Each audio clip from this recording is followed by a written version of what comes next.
네, 안녕하십니까. 정인태의 글로벌 국익 정치 시간입니다. 지방 소멸이 아주 심각해지고 있어요. 그래서 이 코로나가 또 지방 소멸을 한층 앞당기고 있는데요. 오늘 기사를 보니까 지방 소멸 이미 현실이 됐다. 전남 828개교, 경북 729개교 폐교. 네, 전라남도는 약 이제 800개, 그쵸? 또 경북은 700개 이상의 학교가 폐교했다.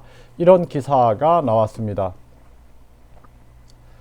네, 이 굉장히 심각한 그러한 상황이죠. 네, 그래서 우리가 뭐 전남이라든지 경북이라든지 또 각종 지방의 이 소멸이 굉장히 심화되고 있고 뭐 다 아실 겁니다. 그렇죠? 그래서 저출산 고령화 현상이 일어나고 있어요. 저출산 고령화. 그 코로나로 인해서 지방에 일자리가 없어지니까 서울로 수도권으로 아주 밀집하는 그러한 현상이 더 강하게 또 일어났습니다.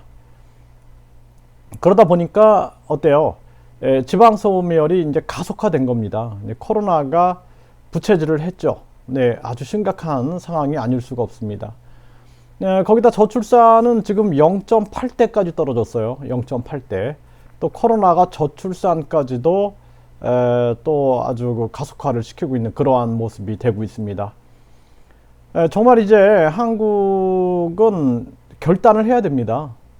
자, 요즘에 비혼 문화가 또 급증하고 있죠. 비혼, 또 비출산, 그렇죠?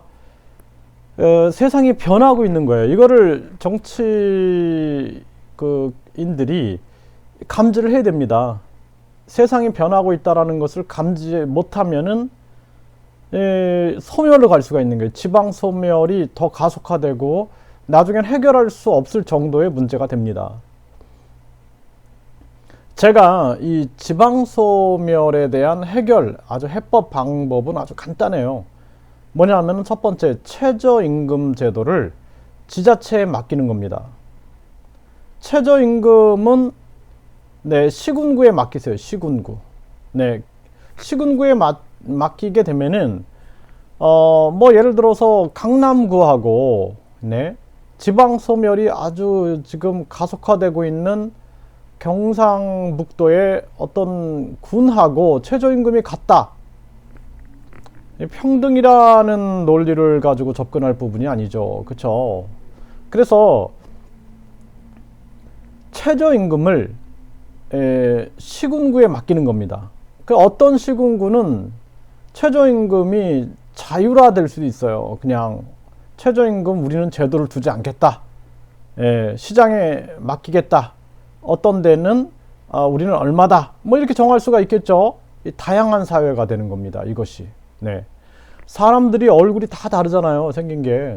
그쵸? 또 뭐 성향이 다 다를 수 있잖아요. 이것처럼 시군구의 상황이 다 다를 수 있어요. 그거를 다 똑같이 하면은 똑같이 망하는 길로 갈 수가 있는 겁니다. 그래서 최저임금을 시군구에 맡겨라. 그 시군구에 맡겨놓고 그 다음에 기업을 유치를 해야 되는 거예요. 기업을 유치하게 되면 이제 우리가 유턴 기업도 생길 수가 있습니다. 우리는 최저임금 없다. 그 다음에 상속세 없다. 상속세. 우리 시군구에는 상속세 없다. 재산세 없다. 또 보유세 이런 거 우리는 없다. 뭐 이런 식으로 좀 자유를 두는 겁니다. 그러면은 유턴 기업들이 형성이 된다라는 거예요. 그리고 각종 무슨 그 노동법 이런 것들도 좀 웬만하면 시군구 쪽에 이관해 주면 좋겠어요. 네. 그래서 조례에 따른다 해가지고 시군구가 좀 경쟁력 있게 만들어야 됩니다. 이것을. 그렇게 되면은 유턴 기업들이 오게 되고 또 최저임금이 적기 때문에 외국인 근로자들을 유치할 수가 있게 되는 거예요. 그렇게 되면은 지방소멸 막을 수가 있어요. 그 우리 사회가 빨리 최저임금을 시군구에 맡기고 그 다음에 좀 다양한 정책을 시군구가 구현할 수 있게끔 하는 겁니다. 그렇게 하면은 충분히 막을 수가 있음에도 불구하고 이런 생각들을 안 하는 거죠. 그렇죠? 그리고 또 하나는 뭐냐면은 좀 우리도 좀 적극적으로 해외 기업들을 유치를 해야 됩니다. 유통기업뿐만 아니라 해외 기업들을 유치를 해야 돼요. 그래서 어떤 시군구에 경제 자유구역들을 자꾸 만들어야 됩니다. 경제 자유구역을 만들어서 여기는 상속세라든지 재산세라든지 뭐 보유세라든지 이런 것들을 폐지하고 또 최저임금 같은 경우도 자율에 맡기겠다. 싱가포르처럼 이렇게 하게 되면은 많은 기업들을, 해외 기업들을 유치할 수가 있게 됩니다. 그리고 한국은 이제는 비혼이 굉장히 심하잖아요. 비출산, 비혼.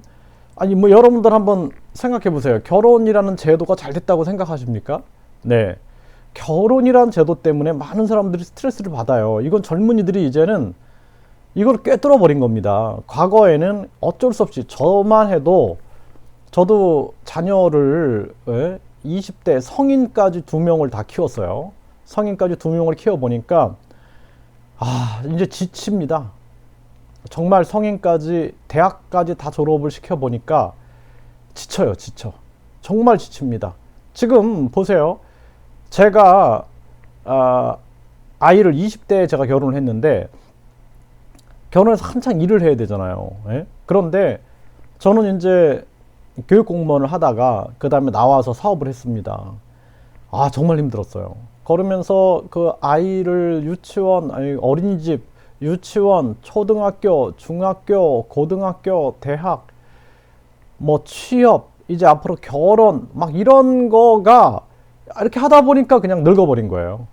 이런 거를 젊은이들이 보면서 무슨 생각을 하겠어요? 야, 뭐 시월드, 처월드, 뭐 결혼 때문에 무슨 각종 혼수라든지 집이라든지 이런 문제, 또 결혼해서 애를 낳아서 양육을 어떻게 할 것인가, 또 가사 분담, 완전히 가사 독박, 뭐 이런 문제들, 또 사회 안전망이 약해서 막 각종 어린이들 성폭행, 성추행, 각종 폭력 사건들 막 이런 거 보면은 부모들이 그냥 심장이 쪼그라드는 겁니다. 이런 사회에서 정말 애를 낳아서, 결혼을 해서 애를 낳아서 키운다라는 거는 너무 힘든 거예요. 그렇기 때문에 많은 사람들이 비혼, 비출산, 또는 비혼모, 뭐 여기까지 나가고 있는 겁니다. 그거는 다양한 모습이에요, 삶에. 그것을 우리가 비판하면 안 됩니다. 젊은 것들이 결혼을 안 해, 막 이렇게 말하시는 분들이 있는데, 그거 아니에요. 그냥 저는 이 지방 소멸의 해결 방법으로 또 하나는 이 가족 제도가 있어요. 가족 제도. 이 가족 제도를, 이것도 시군구에 우리도 좀 자유를 많이 줘야 돼요. 시군구에다가. 그래서 뭐 생활 동반자법을 우리 시군구는 허용하겠다.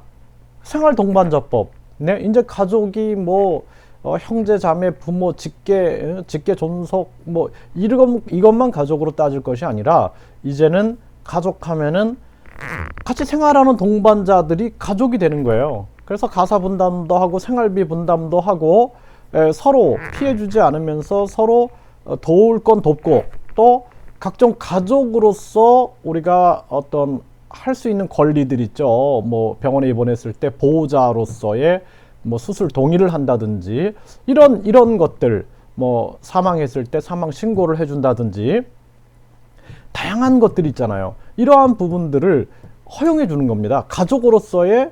그래서 뭐 각 시군구에다가 우리가 생활 동반자로서 신고를 하면은 그 기간 동안은 가족으로서의 혜택을 주는 거예요.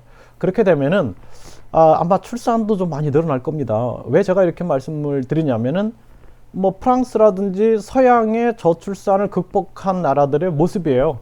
그러면서 시군구들이 어떻게 해요?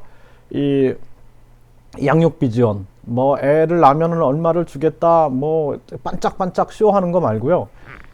얘네들이 그 성인이 될 때까지 양육비를 꾸준히 지원해 줘야 됩니다. 네. 그렇게 해야지만이 자녀를 안심하고 키울 수 있어요. 아니면 벼랑으로 몰리니까 어떤 일이 벌어져요? 아이를 죽이고 부모도 죽는, 가족이 단체로 이렇게 극단적인 선택을 하는 경우도 있는 겁니다. 그러면 그 부모들한테 야, 저 나쁜 사람들, 저 애가 무슨 죄가 있다고 애까지 죽이나. 근데 그 부모들한테 한번 물어보세요. 그러면은 와, 내가 죽었을 때 얘네들은 어떻게 할 것인가라는 부분들에 대한 고민을 막 한 거예요. 그 사람들도. 아유, 어떤 부모가 자식을 죽이고 싶겠습니까? 그쵸? 안타까운 겁니다. 정말 가슴이 아파요. 그래서 정말 이럴 경우에도 그 어린이들을 참 마음이 아프네요. 말을 하면서도 그 어린이들을 보호할 수 있는 사회 시스템들이 만들어져야 되고요. 그리고 우리는 지방 소멸을 해결한다라는 것은 총체적인 의미에서 고민을 해야 되는 거예요. 자, 다시 정리합니다. 시군구에다가 우리가 최저임금 자율권을 부여한다. 그렇죠? 그리고 시군구에다가 재산세, 상속세 이것도 폐지를 시키든 그냥 자율권을 주는 겁니다. 네, 예, 이렇게 만들어 주는 거예요. 그리고 나서 생활동반자법도 시군구에 따라서 허용하는 시군구가 있다. 지금 소멸하는 게 좋겠습니까? 그러면 생활동반자법을 허용해서 그렇게 되면은 가족이라는 그 제도의 다양성을 우리가 인정하는 겁니다. 어떤 사람은 결혼을 할 수 있어요. 그쵸? 어떤 사람은 결혼 안 하고 살 수 있어요. 그거를 왜 결혼 안 해? 라고 물어보면 안 된다라는 거예요. 네. 왜 결혼해? 라고 물어보면 어때요? 똑같은 거예요. 양쪽이. 그래서 우리가 결혼의 하나의 이제 다양한 어떤 그 선택의 옵션이라고 볼 수가 있는 거죠. 이거 존재하고 있고, 가족의 형태도 생활동반자법으로 해서 어떤 사람은 친구랑 살아갈 수가 있는 거고, 어떤 사람들은 자기 마음에 맞는 사람들과 함께 살아갈 수가 있는 거예요. 꼭 그것을 뭐 직계 존속이라든지 형제로 한정을 해가지고 그 속에서 막 존속 살해도 막 일어나잖아요. 그렇죠? 네. 그래서 도리어 우리가 고통받는 그러한 가족제도가 아니라 이제는 우리도 변해야 할 때가 왔다. 이런 것을 수행하게 되면은 아마 지방 소멸의 문제가 많이 해결이 될 겁니다. 그리고 제가 말씀드리고 싶은 것은 다민족, 다인종, 다문화를 받아들여야 됩니다. 미국처럼. 미국이 나쁩니까? 미국 보세요. 다인종 사회, 다민족 사회, 다문화 사회죠. 미국처럼 강력한 국가가 탄생되기 위해서는 우리가 열린 그러한 마음을 가지고 있어야 돼요. 이거 뭐 그냥 다문화는 뭐 척결해야 된다 막 이런 사람들 있어요. 다민족 뭐 그 흑인들에 대한 아주 그 편견을 가지고 있는 사람들, 백인에 대한 또 뭐 편견을 가지고 있는 사람, 그거 안 됩니다. 이제는 글로벌이에요. 작은 지구다, 한국을 작은 지구다라고 생각하고 우리가 전개한다라면은, 그러면은 지방 소멸 문제는 깨끗하게 해결이 될 수가 있을 겁니다. 네. 이거 꼭 좀 정치인들이 좀 듣고 이 정책을 좀 수행했으면 좋겠네요. 네, 감사합니다.